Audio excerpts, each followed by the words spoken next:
En une fraction de seconde, il y eut le Big Bang. Et l'univers est né. En un battement de cils, vous n'avez pas idée de tout ce qu'il peut se passer. Comment sommes-nous arrivés sur Terre? Et de quoi est fait l'univers? Le mystère de la création, le mystère de la vie tient tout entier dans cette première seconde. La science est sur le point de découvrir ce qui s'est passé lors de l'instant le plus déterminant de toute notre histoire.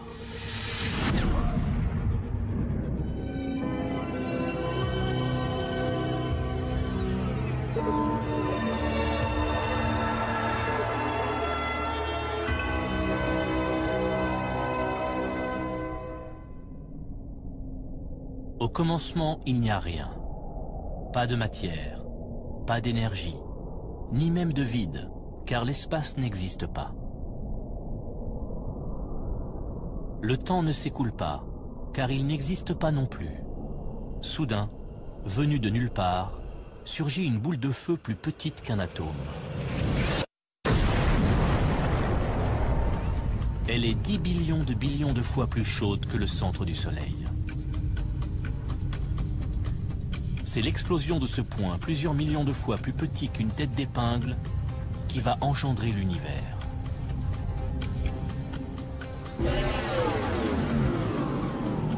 Le temps commence à se dérouler. En l'espace d'une seconde, le cosmos tout entier se profile. Comment est-ce arrivé? C'est le plus grand mystère de tous les temps. Le professeur Lawrence Krauss a consacré toute sa carrière à étudier cette première seconde qui a suivi le Big Bang. Pour bien comprendre notre place dans l'univers, il nous faut revenir au tout début et à comment tout ça s'est formé.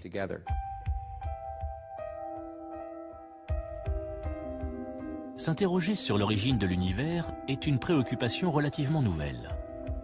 Car si la théorie du Big Bang est aujourd'hui largement acceptée, elle est née il y a seulement un siècle. Notre connaissance de l'univers est très récente. Il y a 80 ans, les scientifiques pensaient que l'univers était statique et qu'il existait depuis toujours. Tout cela change en 1929. À l'observatoire du mont Wilson, en Californie, l'astronome Edwin Hubble étudie la lumière émise par les galaxies. Il constate que plus une galaxie est éloignée, plus la longueur d'onde de la lumière qu'elle émet est grande. Plus les ondes lumineuses voyagent, plus elles s'étirent, et par conséquent, leur longueur d'onde se modifie. Le même principe s'applique aux ondes sonores. Plus un train approche, plus son sifflet paraît aigu.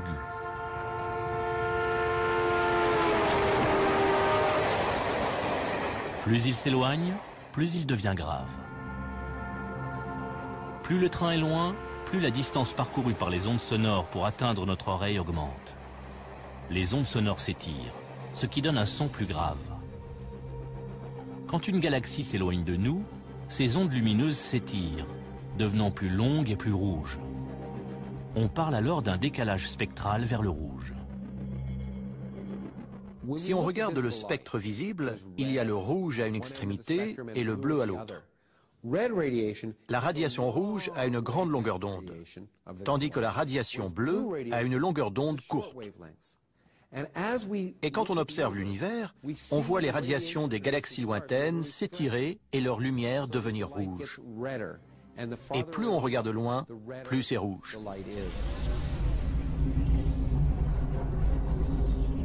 Les galaxies qui nous entourent présentent ce décalage spectral. Si on regarde un peu partout les galaxies lointaines, elles s'éloignent toutes de nous. Presque toutes les galaxies s'éloignent à la vitesse d'1,6 million de kilomètres à l'heure. Or, si ces galaxies s'éloignent les unes des autres, il y a forcément eu un moment où elles étaient regroupées. L'univers se dilate à partir d'un point unique. C'est la première preuve que l'univers a eu un commencement. Les découvertes d'Edwin Hubble vont donner naissance à un concept révolutionnaire, la théorie du Big Bang. Les scientifiques pensent qu'au cours de la première seconde qui a suivi le Big Bang, les éléments de base de toutes les étoiles ont été créés. Pour prouver cette théorie, il faut mesurer le temps différemment. On parle de fractions de temps, plus petites que dans n'importe quel autre domaine. Plus petites que pour mesurer la vitesse d'une voiture de course ou d'un sprinter. Et nous avons découvert qu'il peut se passer bien plus de choses en une fraction de seconde, en un battement de cils, que vous ne pouvez l'imaginer. C'est ahurissant. Les heures, les minutes et les secondes sont les unités de temps qui règlent notre vie moderne. Mais les événements qui ont suivi le Big Bang se sont déroulés sur des durées bien plus courtes qu'une seconde. Pour analyser ce qui s'est passé, les scientifiques ont instauré une nouvelle unité, le temps de Planck. Un temps de Planck est égal à 10 puissance moins 43 secondes, c'est-à-dire un 0 suivi d'une virgule, puis 42 zéros et le chiffre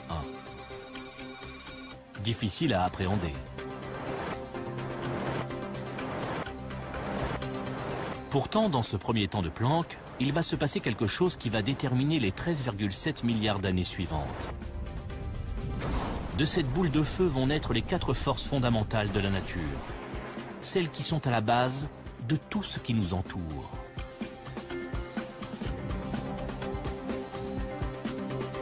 La gravité est à l'origine de la formation des étoiles et des planètes. Elle influence la Lune et les marées et nous fait garder les pieds sur Terre. La force électromagnétique nous permet de nous éclairer, de connecter nos téléphones et d'utiliser nos ordinateurs. Et les 2 forces nucléaires, la forte et la faible, servent à la cohésion des particules qui constituent notre corps et alimentent la fournaise du Soleil. Nous sommes sur Terre parce que dans la seconde qui a suivi le Big Bang, ces 4 forces ont été créées. Sans elles, l'univers ne serait qu'un amas informe de radiation.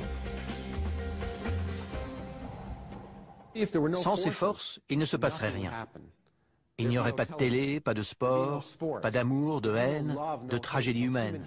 Toutes ces choses qui font le sel de la vie. Lors du premier temps de Planck, ces 4 forces sont encore réunies en une seule et unique superforce.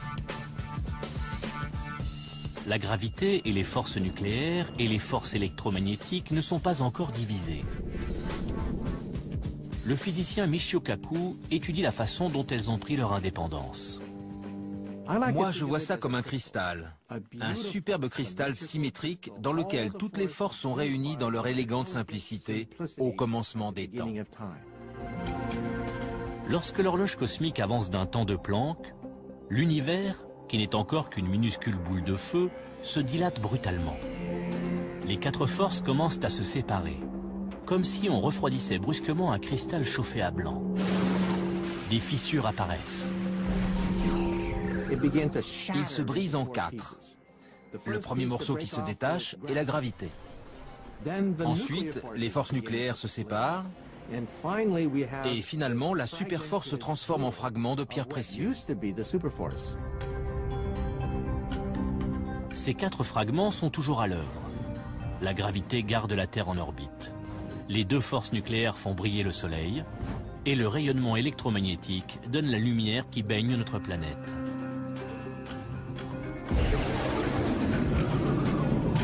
Notre voyage n'a débuté que depuis une fraction de seconde.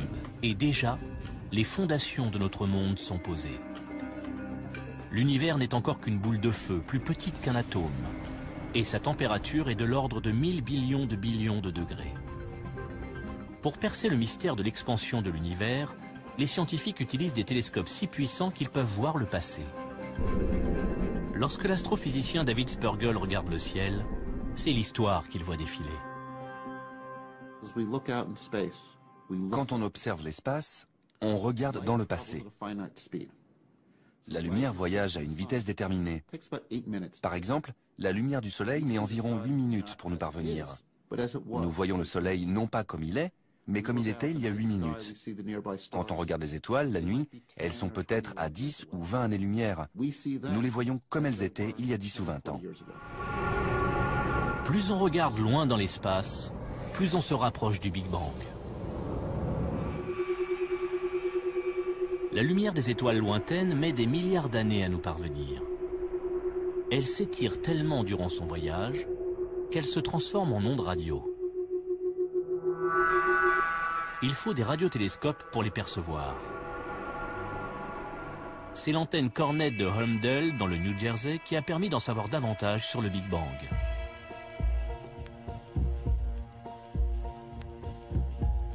Dans les années 60, dans les laboratoires de la compagnie de téléphone Bell, Arno Penzias et Robert Wilson mesurent les ondes radio émises par des nuages de gaz dans la Voie lactée. Mais l'antenne Cornet qu'ils utilisent capte des interférences. Voici ce qu'ils entendent. Et ça vient de toutes les directions. Partout où ils regardaient, ils entendaient ce même bruit de fond. Ça n'était pas logique. Ils ont d'abord cru à un défaut de l'antenne. Ils l'ont nettoyée, enlevé les fientes de pigeons qui pouvaient créer des interférences. Ils ont recalibré l'antenne, ils ont tout vérifié minutieusement. Mais le bruit de fond est toujours perceptible. Penzias et Wilson décident de se concentrer sur sa provenance. Ils ont découvert que ce rayonnement ne provenait pas de la Terre, ni de notre galaxie. Ça venait de l'espace lointain. C'était partout. Le rayonnement que perçoit leur antenne est plus ancien et plus lointain que tout ce qui a été capté jusqu'alors. Par un heureux hasard, ils rencontrent des scientifiques de l'université de Princeton qui sont à la recherche des traces du Big Bang. Ils comprennent alors que ce qu'ils entendent est un écho venu de la nuit des temps.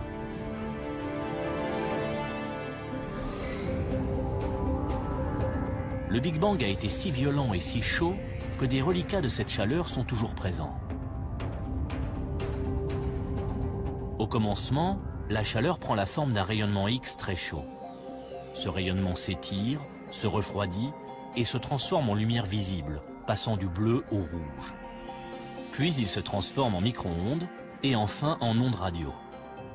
Ce faible rayonnement touche la Terre en permanence. C'est ce qu'on appelle le fond diffus cosmologique.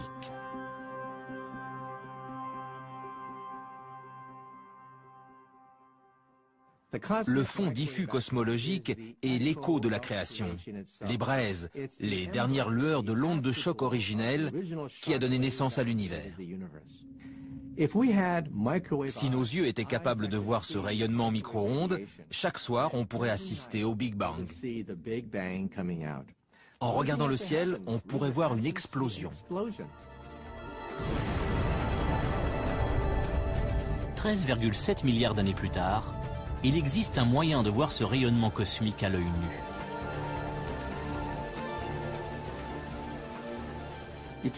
Sur votre télévision, quand vous changez de chaîne, un petit pourcentage de l'électricité statique que vous voyez est un rayonnement du Big Bang.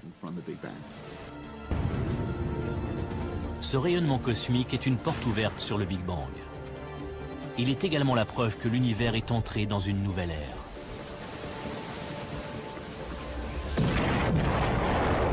Moins d'un billionième de seconde après le Big Bang, le rayonnement cosmique est la clé qui permet de découvrir ce qui se passe ensuite.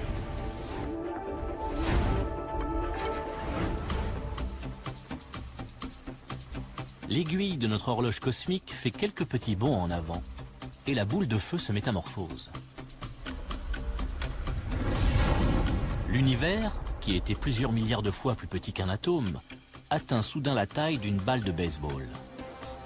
C'est le plus fort taux d'expansion qu'il connaîtra en 13,7 milliards d'années. Les scientifiques appellent cette étape l'inflation. Et on en trouve la trace dans le rayonnement cosmique fossile du Big Bang. Tout comme la neige qui brouille votre écran, ce rayonnement cosmique semble constant et régulier. Il représente une véritable énigme pour les scientifiques. Quand on mesure le fond diffus cosmologique dans cette direction, sa température est identique à celle dans cette direction. C'est la même partout. Seule explication possible, l'univers se dilate à une vitesse incommensurablement plus grande que celle de la lumière. Lors de la phase d'inflation, l'univers enfle de manière symétrique, comme un ballon de baudruche, poussé par une énergie colossale. Imaginez que j'appuie sur un ressort. Je le comprime au maximum. Le ressort devient plus petit et emmagasine une énergie incroyable. Et quand je le relâche, il se détend d'un coup. Toute cette énergie emmagasinée permet à l'univers une expansion exponentielle. Mais si l'univers est parfaitement uniforme dès la première seconde qui suit le Big Bang, comment sont apparues les galaxies? À l'origine, les planètes et les étoiles ne sont que des amas de particules. Avec le temps, ces particules de matière s'assemblent sous l'action de la gravité et constituent une masse solide. La Terre n'était au départ qu'un amas de particules qui se sont agrégées sous les effets de la friction et de la gravité. Et le Soleil, qui a rendu la vie possible sur Terre, n'était au départ qu'un nuage de gaz et de poussière. Mais comment au juste vont se former ces amas?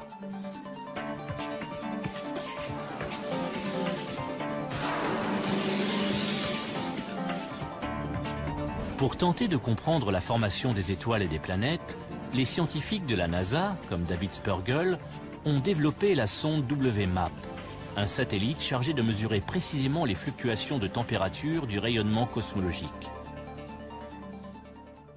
Ce rayonnement est omniprésent, mais il est très diffus. Et pour l'observer en détail dans le ciel, il faut s'éloigner de la Terre et de toute interférence. 7,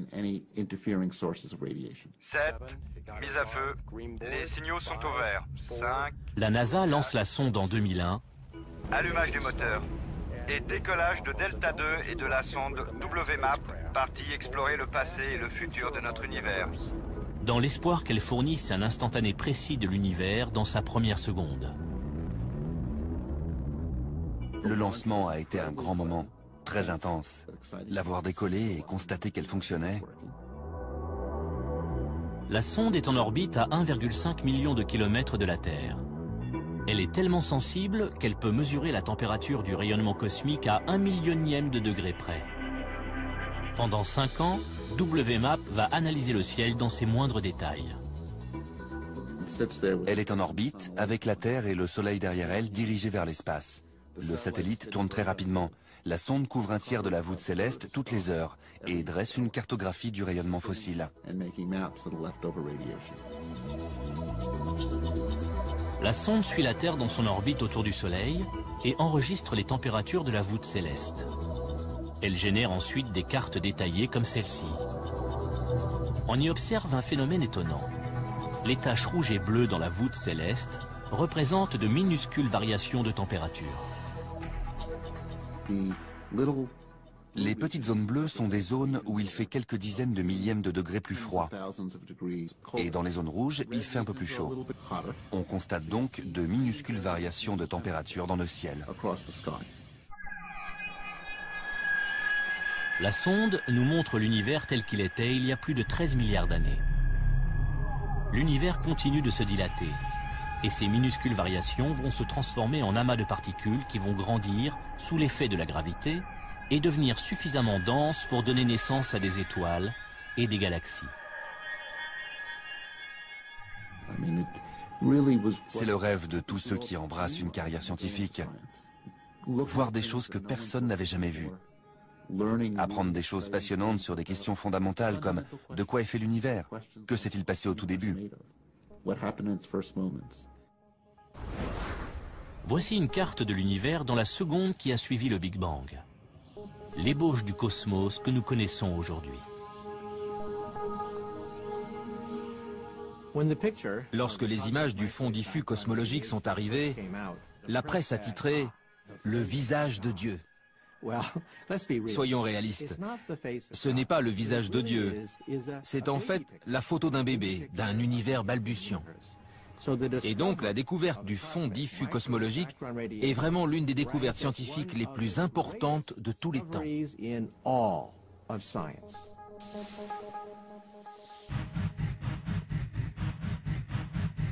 Moins d'un billionième de seconde après le Big Bang, l'univers se dilate encore.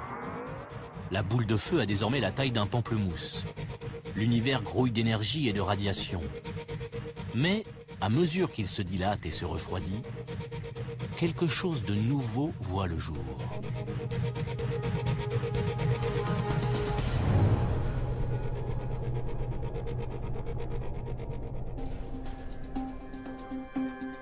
peine une fraction de seconde après le Big Bang, le destin du cosmos semble déjà tout tracé. Le Soleil brûle grâce à des forces apparues il y a 13,7 milliards d'années. Les étoiles et les planètes se sont formées grâce à l'expansion rapide de l'univers. La science peut relier tout ce que nous connaissons aujourd'hui à la première seconde de la création. Les humains, eux, sont apparus grâce à ce qui s'est passé durant le temps de Planck suivant. L'univers est rempli d'éléments de base qui vont former la matière. Pour l'instant, à l'échelle de notre horloge cosmique, l'univers n'est encore qu'une boule d'énergie. Comment cette énergie pure s'est-elle transformée en matière? Tout ce qui nous entoure est fait de matière. La chaise sur laquelle vous êtes assis, l'air que vous respirez, la planète tout entière, et la matière est constituée d'atomes. Dans la seconde qui s'écoule après le Big Bang, les ingrédients des atomes sont créés. Mais comment est apparue la matière? La question est longtemps restée sans réponse, jusqu'en 1905, année où Albert Einstein formule sa fameuse équation E égale mc2. L'équation d'Einstein signifie que l'énergie E et la masse m sont deux formes différentes de la même chose. La matière et l'énergie sont interchangeables. Cette équation a par la suite été utilisée pour créer l'arme la plus dévastatrice de l'histoire, la bombe atomique. Celle-ci nous a donné un indice sur ce qui s'est passé lors de cette première seconde. Lors d'une explosion atomique, des particules de matière éclatent et libèrent une énergie phénoménale. Lors du Big Bang, c'est exactement l'inverse qui se produit. Une quantité énorme d'énergie se transforme en matière. Grâce à l'équation d'Einstein, on peut donc tirer la conclusion suivante. À mesure que l'univers se dilate et se refroidit, l'énergie pure du Big Bang se transforme en particules de matière. Matière dont nous sommes constitués. Notre odyssée n'a commencé que depuis quelques fractions de secondes. Les premières particules de matière apparaissent. L'univers est 1 million de fois plus brûlant que le centre du Soleil. Encore bien trop chaud pour que ces particules fusionnent.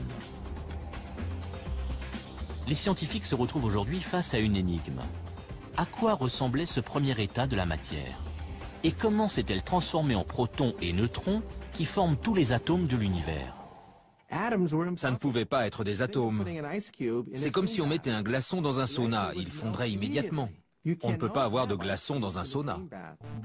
Voici la démonstration en images. Lorsque l'eau est suffisamment refroidie, elle devient solide. Chauffée, elle se transforme.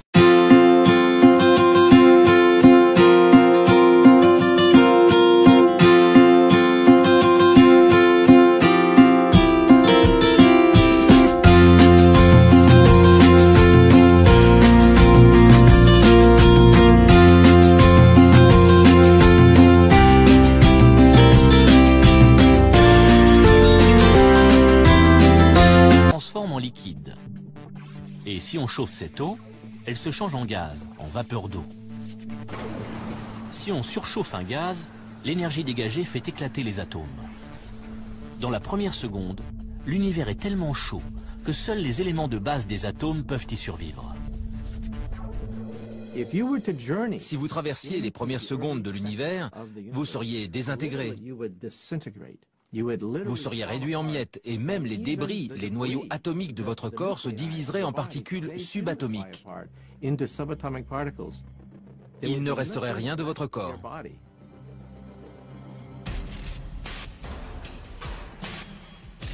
Il n'y a qu'un seul moyen de voir à quoi ressemblaient ces particules élémentaires de matière dans la seconde qui a suivi le Big Bang. Il suffit de recréer les conditions du Big Bang.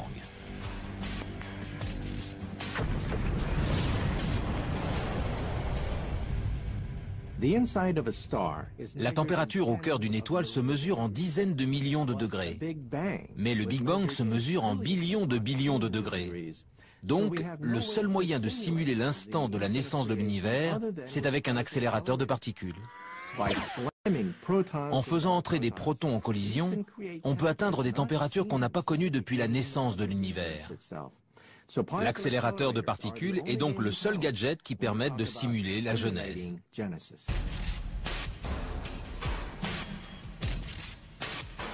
Voici le laboratoire national de Brookhaven, à Long Island. C'est là que se trouve le collisionneur d'ions lourds relativistes, ou RHIC, un anneau de 3,8 km destiné à accélérer pratiquement à la vitesse de la lumière des noyaux lourds de cuivre ou d'or. Dans un accélérateur de particules, on fait entrer en collision des particules subatomiques, ce qui provoque une gigantesque pluie de débris. Et justement, nous voulons comprendre ce qui se passe à l'intérieur de cette collision. La collision dégage une énergie colossale. À moindre échelle, elle reproduit la naissance de l'univers dans la première seconde. Comment? En arrachant aux noyaux atomiques les protons et les neutrons dont ils sont constitués.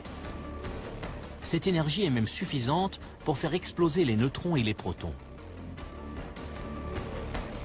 Cela libère les constituants élémentaires de la matière, de minuscules particules appelées quarks. Mais ils sont tellement petits et se déplacent tellement vite qu'ils sont difficiles à observer. Si les scientifiques arrivent à comprendre comment se comportent les quarks, ils résoudront le mystère de la matière. Leur découverte pourrait révolutionner la médecine et relancer le programme spatial. Le projet RHIC est initié en l'an 2000. La collision de noyaux provoquant une explosion désordonnée de particules, les experts savent qu'il faudra attendre 5 ans avant que le RHIC ne donne ses premiers résultats. Quand en 2005 les premières données tombent, c'est l'étonnement général. On s'attendait à découvrir un gaz en faisant entrer en collision des atomes d'or. Et on a été très surpris de découvrir qu'il ne s'agissait pas du tout d'un gaz. Ça ressemblait plus à un liquide.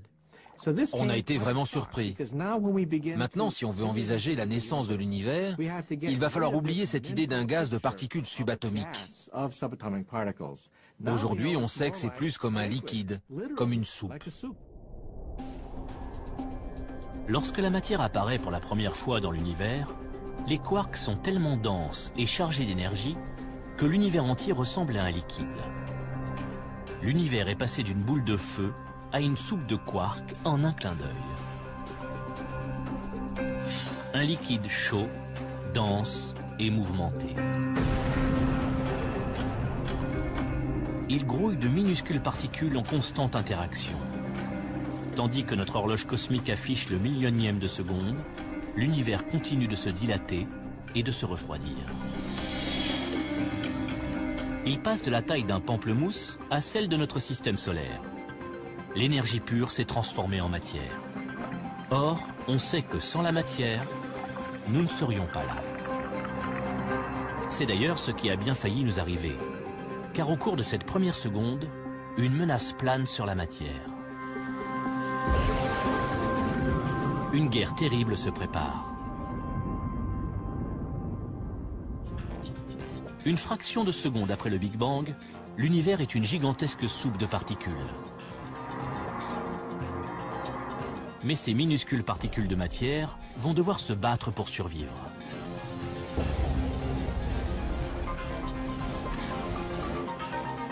Tout ce qui nous entoure contient de la matière formée grâce à l'énergie libérée par le Big Bang. Chaque molécule, chaque atome, chaque quark. Comment en sommes-nous arrivés à un univers constitué d'autant de matière? Voilà l'une des plus grandes questions de la science. Là encore, l'accélérateur de particules peut nous donner la réponse. Lorsque l'on recrée la première seconde du Big Bang, 2 types de matière voient le jour à part égale. La première est la matière qui nous entoure. L'autre est son opposé, l'antimatière. Tara Shears, qui étudie la physique des particules, nous explique qu'il s'agit des 2 faces de la même pièce. Cette pomme est constituée de matière. Nous savons que chaque particule de matière dans l'univers est associée à une particule d'antimatière créée lors du Big Bang. L'antimatière est presque identique à la matière, mais pas tout à fait. En fait, on dirait le reflet de la matière. Donc une antipomme ressemble à ça. Si l'univers était constitué d'antimatière, il ressemblerait à l'univers que nous connaissons. Vous et moi serions faits d'antimatière. Des anti-amoureux seraient assis dans des anti-voitures à regarder une anti-lune et à échanger des anti-baisers. Ce serait pareil en gros. Mais la matière et l'antimatière sont des ennemis jurés. Elles ne peuvent pas cohabiter.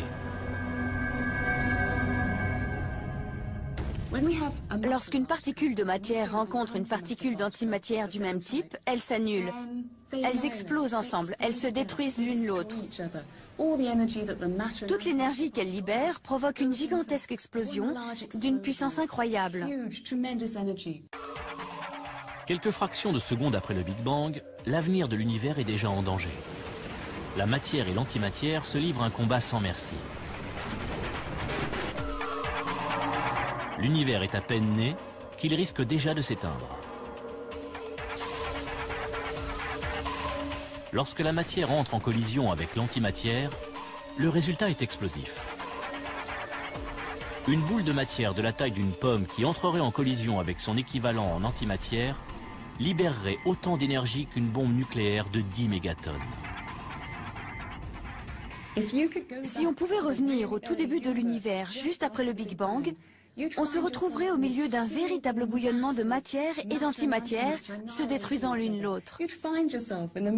On serait en plein cœur d'une bataille cosmique entre les deux camps. Toutes les particules se trouvant dans un état liquide super dense, la matière et l'antimatière entrent rapidement en collision et se détruisent mutuellement. Puisqu'elles sont en nombre égal et que toute particule de matière rencontrant une particule d'antimatière est détruite, toute la matière devrait logiquement disparaître aussitôt qu'elle est créée. Toute la matière aurait rencontré l'antimatière et elle se serait annihilée en produisant un rayonnement pur. Et j'allais dire, on vivrait dans un univers de rayonnement pur. Mais on ne pourrait pas y vivre puisqu'on ne serait pas là. Il n'y aurait qu'un rayonnement. L'univers est pourtant rempli de matière. Comment a-t-elle vaincu l'antimatière? C'est l'un des plus grands mystères de la science. D'après une théorie, l'antimatière serait moins stable et se désintégrerait plus rapidement, créant un léger déséquilibre entre matière et antimatière, ce qui expliquerait la victoire de la matière. Quoi qu'il en soit, il s'est passé quelque chose juste après le Big Bang qui a fait pencher la balance en faveur de la matière. La bataille a cessé à ce moment-là. Et il ne restait plus qu'une toute petite quantité de matière, et c'est cette petite quantité de matière qui constitue l'univers dans lequel nous vivons aujourd'hui. Ce qui veut dire que nous sommes les débris de cette guerre, le résidu, ce qui reste quand tout est fini. Ce sont ces résidus qui vont former tout ce qui nous entoure, de la Terre que nous foulons jusqu'aux galaxies les plus lointaines.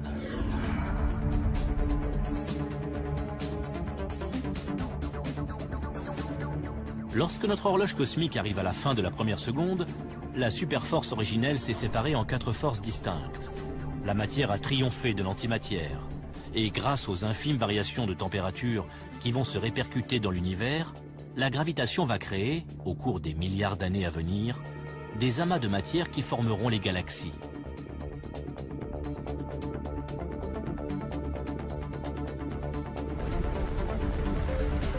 Mais un mystère reste à éclaircir, et pas des moindres. Nous savons comment les constituants de la matière se sont formés, mais nous ignorons ce qui donne sa substance à tout ce qui nous entoure. Nous avons progressé, mais il manque une pièce du puzzle. Qu'est-ce qui confère à chaque chose sa masse dans l'univers? La masse d'un corps est ce qui le rend difficile à déplacer ou arrêter. Lorsque nous sommes attirés vers le sol, c'est la gravité qui agit sur notre masse. Sur la Lune, la gravité est moins importante et les astronautes s'y déplacent plus lentement. Mais leur masse reste la même que sur Terre. Même un objet qui ne pèse rien a une masse. Lors de cette première seconde, quelque chose a conféré une masse aux particules. Mais les scientifiques ignorent encore quoi.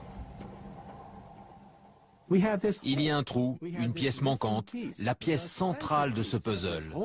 Que s'est-il passé au cours de cette première seconde? Si on le découvre, on pourra connaître les pensées de Dieu, comme disait Albert Einstein. La masse est le cœur même de la vie. Sans la masse, l'univers serait constitué uniquement de rayonnement. Et rien ne pourrait s'agréger pour former des objets, comme vous et moi, ou toutes ces choses qui rendent l'univers si intéressant. Ce serait un univers diffus, plein de rayonnement, mais sans aucun intérêt. Si on découvre comment la masse s'est développée aux premiers instants de l'univers, on aura percé le secret de la vie. Si les scientifiques ne parviennent pas à découvrir d'où vient la masse des particules, cette première seconde restera une énigme.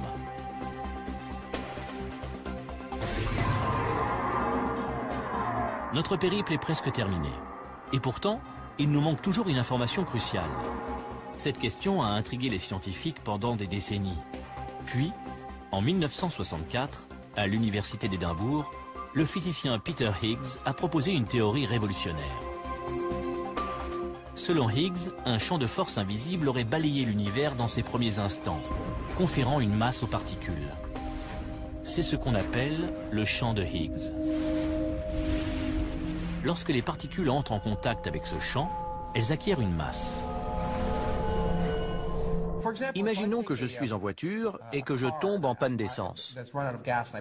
Si je la pousse, je vais réussir à la faire avancer. Mais si elle roule dans de la boue, elle va me sembler plus lourde. Je ne vais plus y arriver. Eh bien, on pense que c'est un peu pour les mêmes raisons que les particules ont une masse. Il y a ce qu'on appelle le champ de Higgs, et les particules interagissent plus ou moins avec ce champ. Les particules qui interagissent le moins sont plus faciles à pousser et se comportent donc comme si elles étaient plus légères. Les particules qui interagissent le plus sont difficiles à déplacer et se comportent comme si elles étaient plus lourdes. Comme la boue, le champ de Higgs colle à tout ce qu'il touche. Lorsque des particules pénètrent dans le champ, elles acquièrent une masse. Plus elles interagissent avec le champ, plus leur masse est importante. Les scientifiques pensent que le champ de Higgs a pour vecteur une particule spéciale. La presse l'a baptisée la particule de Dieu. Les scientifiques l'appellent le boson de Higgs. L'identification de cette particule pourrait nous aider à comprendre le mystère de la création. La théorie tient la route, mais aucun accélérateur de particules n'a jamais été assez puissant pour trouver le boson de Higgs. Jusqu'à aujourd'hui.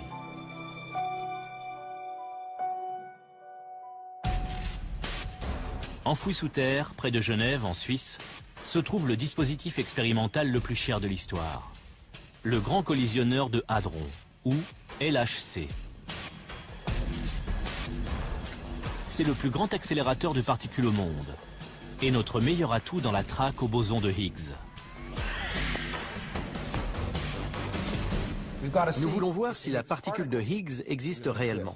Et c'est pour ça qu'il faut construire ces accélérateurs gigantesques, pour voir si nous pouvons comprendre le mécanisme responsable de l'existence de tout ce que nous considérons comme dense et lourd dans l'univers. Le LHC a coûté près de 3 milliards d'euros. Sa construction a duré 14 ans et a nécessité la collaboration de 7000 scientifiques. Il a été inauguré en 2008. À une moindre échelle, il recréera les conditions qu'a connues l'univers il y a 13,7 milliards d'années. Une explosion tellement puissante qu'elle fera écho au Big Bang lui-même.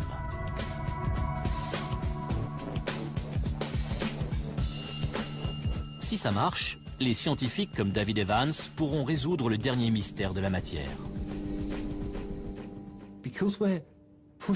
De même que nous repoussons les frontières de la science, nous devons repousser les frontières de la technologie.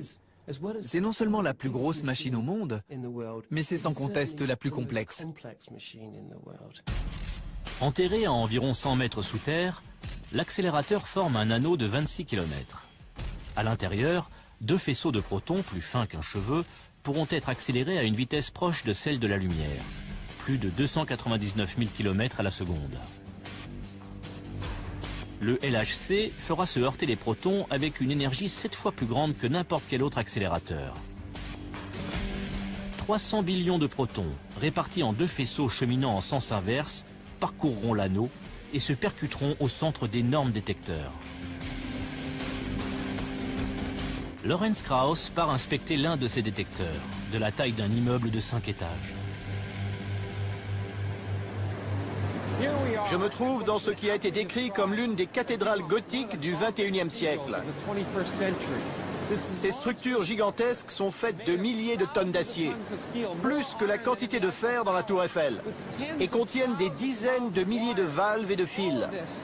Tout ça a été conçu par des milliers de physiciens de plusieurs centaines de nationalités et parlant des dizaines de langues différentes, au centième de millimètre près. Tout ça pour découvrir ce qui se passe là-dedans. Le long de l'anneau du LHC sont répartis 4 détecteurs géants. Celui dans lequel on espère observer le boson de Higgs est baptisé Atlas. Atlas fait la moitié de la taille d'un terrain de football et pèse aussi lourd qu'un sous-marin nucléaire. Il peut détecter 1000 milliards de collisions à la seconde. Lors d'une collision de protons, le choc sera tellement violent qu'il recréera en une fraction de seconde la matière, telle qu'elle était juste après le Big Bang. Une averse de particules fondamentales, comme les quarks. Dans les débris de cette explosion, les scientifiques espèrent trouver le mystérieux boson de Higgs. Mais vouloir dénicher une particule dans cette boule de feu revient à chercher une aiguille dans une meule de foin. Le boson de Higgs est tellement minuscule et a une durée de vie si courte que le détecteur ne pourra pas l'observer directement. Mais les scientifiques espèrent détecter la trace qu'il laissera derrière lui grâce aux caméras les plus sophistiquées du monde. Dans le sillage d'un avion, on voit un gigantesque panache de fumée. Mais où est l'avion? On ne le voit jamais. Il est trop petit. C'est le même principe pour les détecteurs. Les détecteurs ne peuvent pas voir la particule, mais ils peuvent détecter la trace laissée par la particule subatomique. Et en étudiant cette trace, nous pouvons déterminer de quel genre de particule il s'agit et sa vitesse.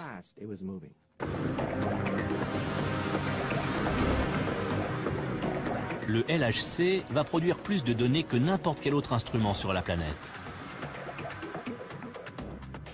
En une seule seconde, la quantité de données qui sera générée par les collisions et recueillie par les détecteurs sera plus grande que la quantité d'informations contenues dans toutes les bibliothèques du monde entier. Nous allons obtenir quelque chose comme 15 millions de gigaoctets de données chaque année. Si on devait mettre ces données sur des CD, on produirait chaque année une pile de CD d'environ 15 km de haut. Ces données nous livreront peut-être le secret de la masse, la pièce manquante du puzzle, et nous ouvriront la porte vers la science du futur. Afin de traiter toutes ces informations, LHC utilise le plus grand réseau de superordinateurs du monde. Cela n'empêchera pas les recherches de prendre plusieurs années. Mais l'attente en vaut la peine.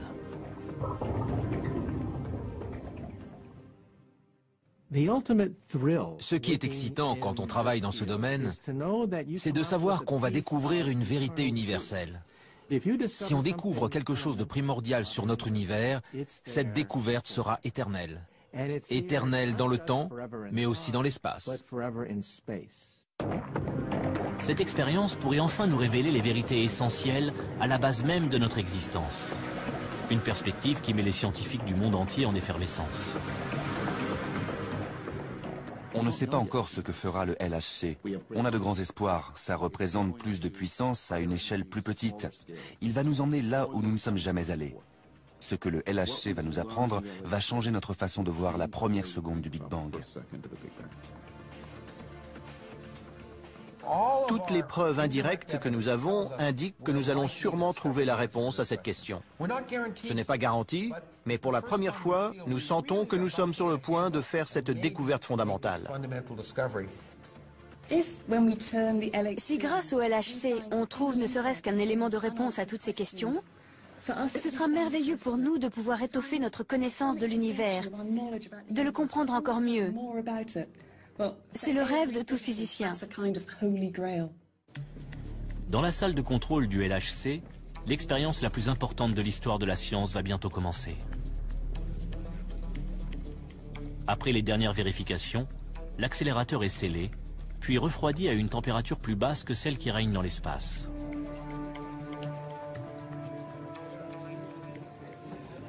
Le LHC a été conçu, il a été construit, et aujourd'hui nous faisons les derniers tests avant de le mettre en route.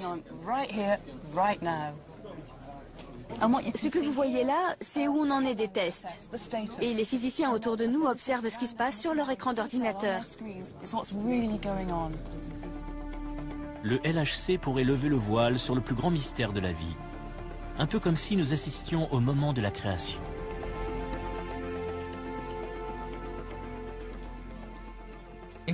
Si on observe le boson de Higgs, ce sera une découverte remarquable, car nous pourrons enfin répondre à cette question fondamentale: pourquoi sommes-nous là et pourquoi les particules ont-elles une masse?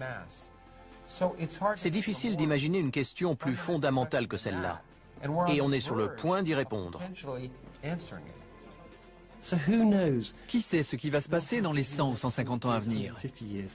Les découvertes que nous allons faire en physique nous serviront peut-être à aller voir s'il y a de la vie sur d'autres planètes, ou nous aideront à résoudre nos problèmes d'énergie.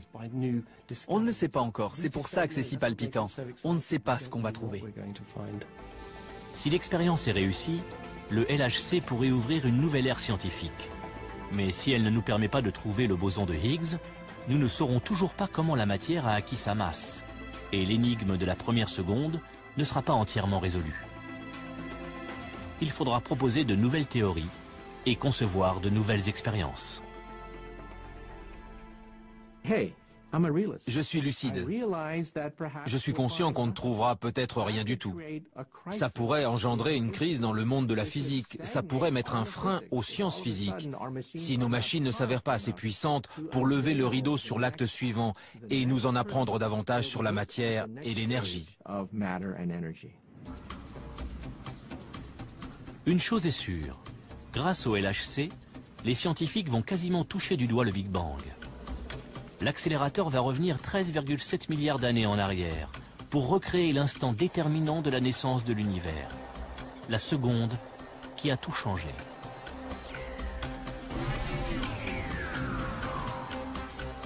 L'aiguille de notre horloge cosmique avance d'un temps de Planck supplémentaire. L'univers est maintenant vieux d'une seconde. Il fait environ 1000 fois la taille de notre système solaire et grouille de particules de matière.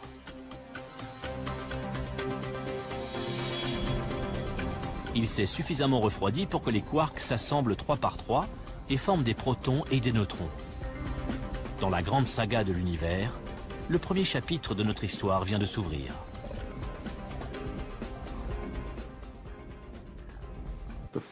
La première seconde de l'univers est un instant incroyablement important. C'est dans ce bref intervalle que toute la matière de l'univers a été créée, que tous les neutrons et les protons se sont formés. Tous les éléments essentiels qui composent l'univers aujourd'hui étaient déjà en place. Puis tout ça s'est développé. Dans les minutes qui suivent, l'univers se refroidit encore. Les protons et les neutrons constituent les premiers noyaux atomiques. 300 000 ans plus tard, le premier atome voit le jour. Puis, au cours des 200 millions d'années qui suivent, les étoiles se forment. Et 1 milliard d'années plus tard, les galaxies, comme la Voie lactée, apparaissent. Plus de 9 milliards d'années après le Big Bang, la Terre se forme.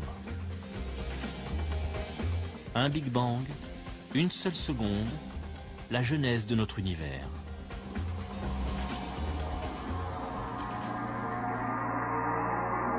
À la fin de cette première seconde, toute l'histoire cosmique est écrite, y compris l'avenir de l'univers.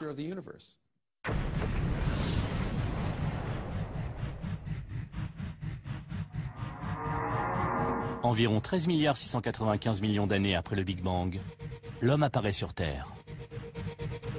Une espèce suffisamment intelligente pour s'interroger sur ses origines et sur la formation de l'univers. En ce début de 21e siècle, nous sommes plus près que jamais de la réponse. Et le secret réside dans la toute première seconde.